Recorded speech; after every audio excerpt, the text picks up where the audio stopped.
사는 게 힘들기만 한지 누가 인생이 아름답다고 말한 건지 태어났을 때부터 삶이 내게 준 건 끝없이 이겨내야 했던 고난들 뿐인 건 그럴 때마다 나는 거울 속에 나에게 물어봤지. 시청자 여러분 안녕하십니까? 네, 헬로티비 뉴스입니다.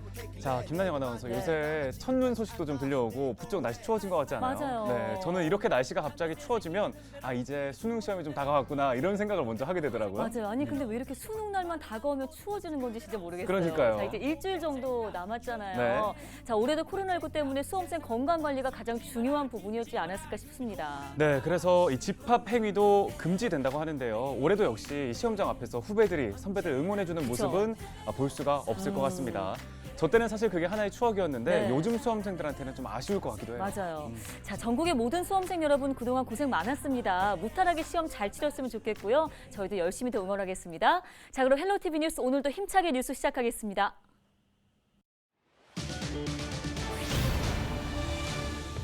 인천시가 12월 전 시민에게 지급 예정인 일상회복지원금과 하루 확진자 500명 대응체계 구축 등 일상회복을 위한 민생경제 지원 대책을 내놨습니다. 김포시가 한강 하구에 50년 넘게 있었던 철조망을 철거했습니다. CCTV 감시 장비 회사와의 법정 싸움에서도 이겨 나머지 철조망 구간을 제거하는 국방부 협의도 수월해졌습니다.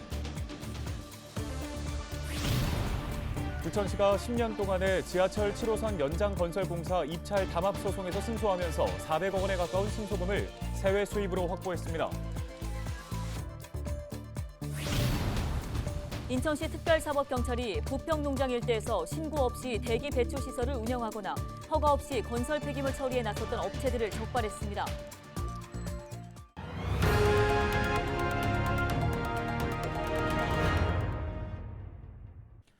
단계적 일상회복이 진행 중인 가운데 인천시가 일상회복을 위한 민생경제 지원 대책을 발표했습니다. 앞서 예고됐던 일상회복 지원금 등 민생대책과 하루 확진자 500명 대응체계 구축 등 방역대책이 포함되어 있습니다. 이재필 기자가 보도합니다.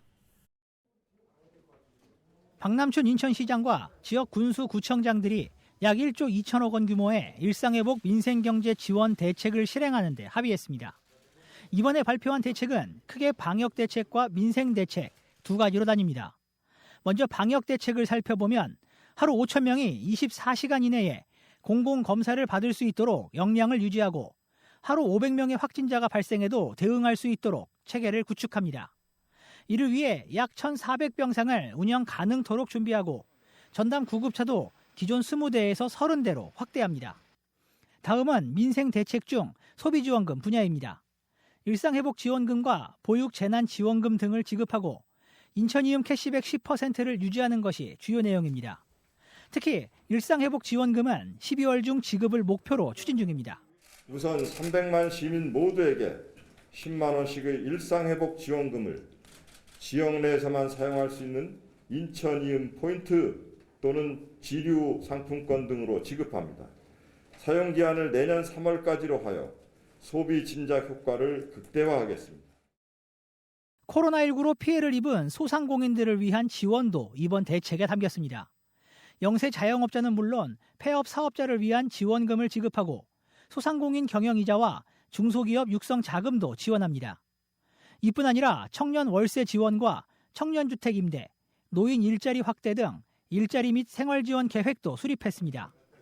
인천시 의회는 인천형 민생경제 지원 대책이 하루빨리 실행될 수 있도록 관련 조례와 예산안을 빠른 시일 내에 의결하겠다고 강조했습니다.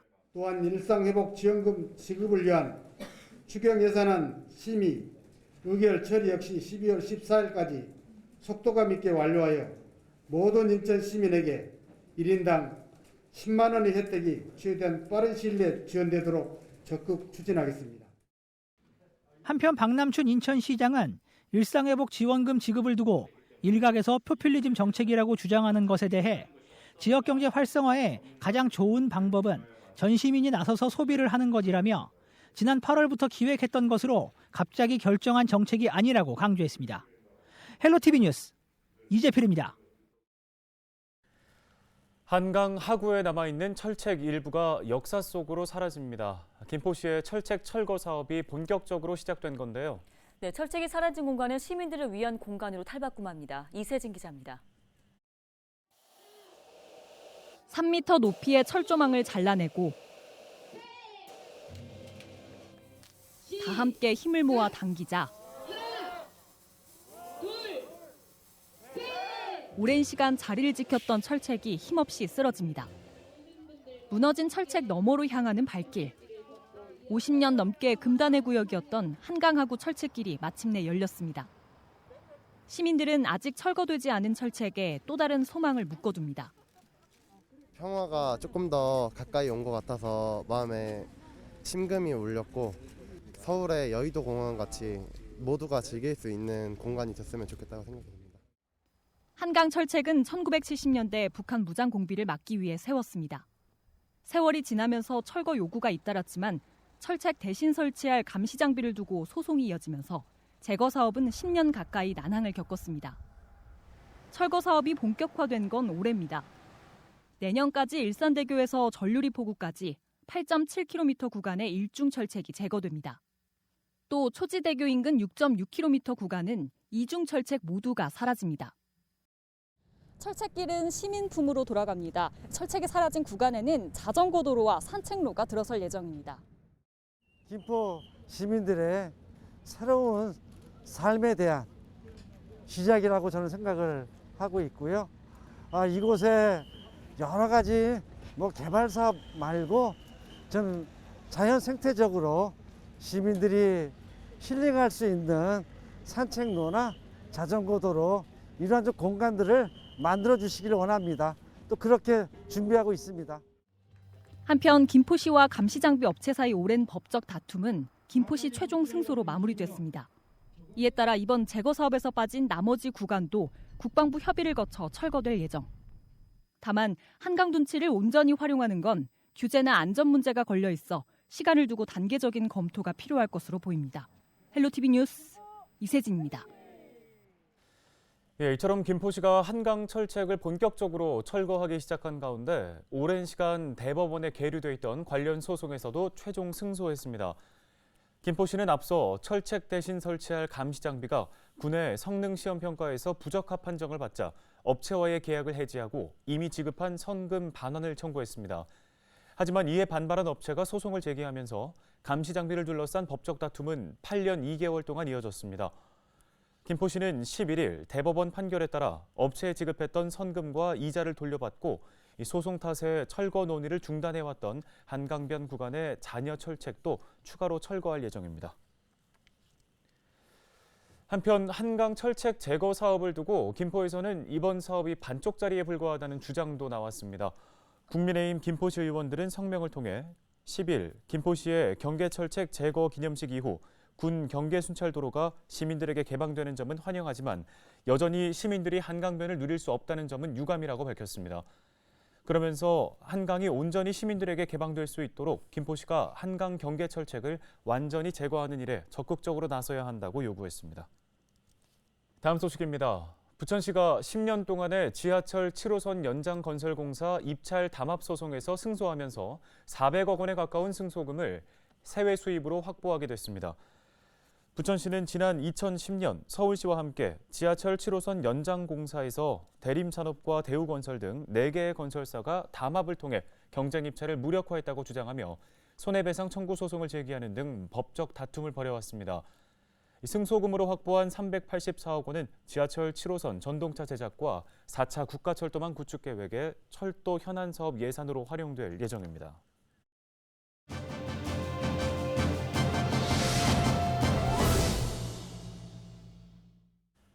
인천 계양구 서부간선수로가 2022년까지 테마산책로, 문화마당과 같은 휴게시설로 재탄생할 계획인데요. 친수공간 조성이 진행되고 있는 과정에서 계양구 주민들과의 소통이 많이 필요해 보입니다. 네, 이용범 인천시 의원과 함께 관련 이야기 나눠보도록 하겠습니다. 의원님 안녕하십니까? 네, 안녕하세요. 계양구 계산 1, 2, 3동 지역구이고 인천시의회 건설교통위원회 이용범 시의원입니다. 반갑습니다. 예, 자 저희가 앞서 전해드린 것처럼 서부 간선수로 친수 공간 조성을 위한 공사가 진행 중입니다. 자 사업 진행 현황이 어떤지 궁금합니다. 네, 서부 간선수로는요, 김포와 계양 부평으로 연결되어 있는 구간입니다. 1920년도 농수 공급을 목적으로 만들어졌습니다. 이번에 계양구 간선수로 구간 약 3km 구간을 정비를 합니다. 예산은 약 71억 정도 예산이 편성되어 있고요.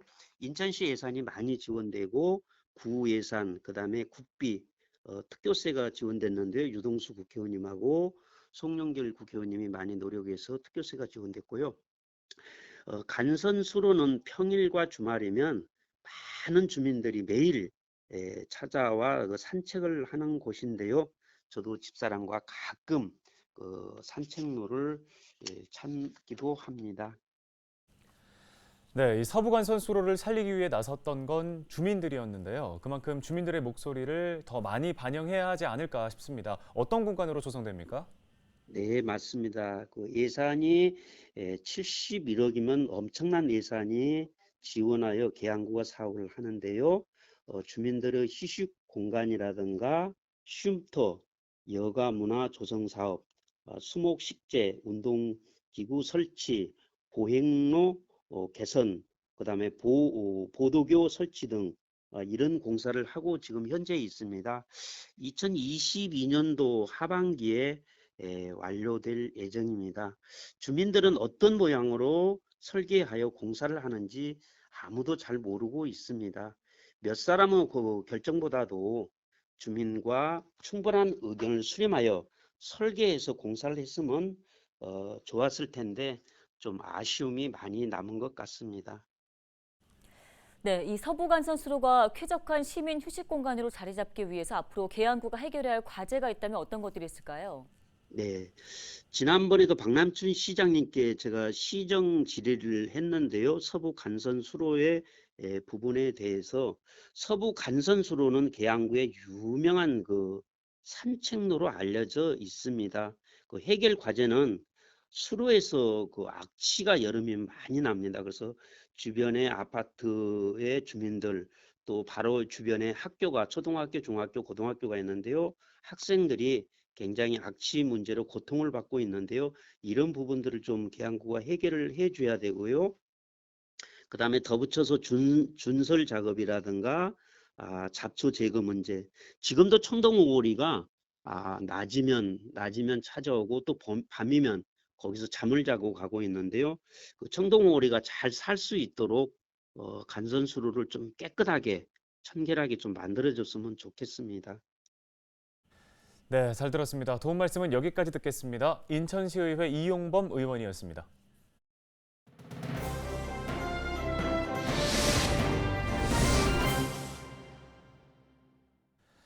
네, 키워드 뉴스 살펴보겠습니다. 먼저 오늘의 키워드, 장애인 양궁팀이 먼저 보입니다. 부천을 연고로 한 장애인 양궁팀이 탄생했다는 소식인데요.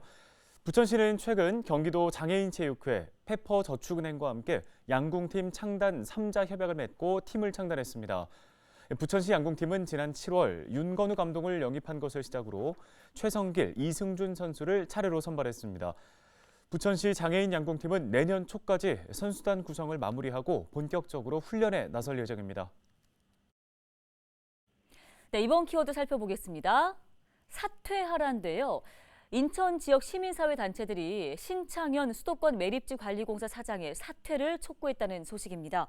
최근 신창현 사장은 한 언론사의 칼럼을 통해서 수도권 매립지의 연장 사용을 주장한 바 있습니다. 인천 시민사회 단체들은 이를 두고 매립지 종료를 위해 노력하고 있는 인천 시민들을 무시한 망언이라며 사퇴를 촉구했는데요.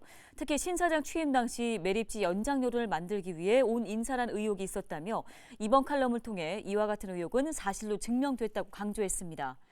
인천 시민사회와 인천시는 2025년 수도권 매립지 종료를 추진 중에 있는데요.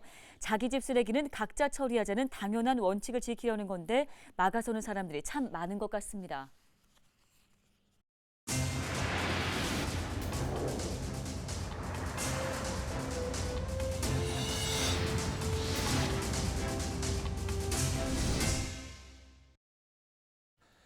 오늘 저희 헬로티비 뉴스가 준비한 소식은 여기까지입니다. 네, 시청해주신 여러분 고맙습니다.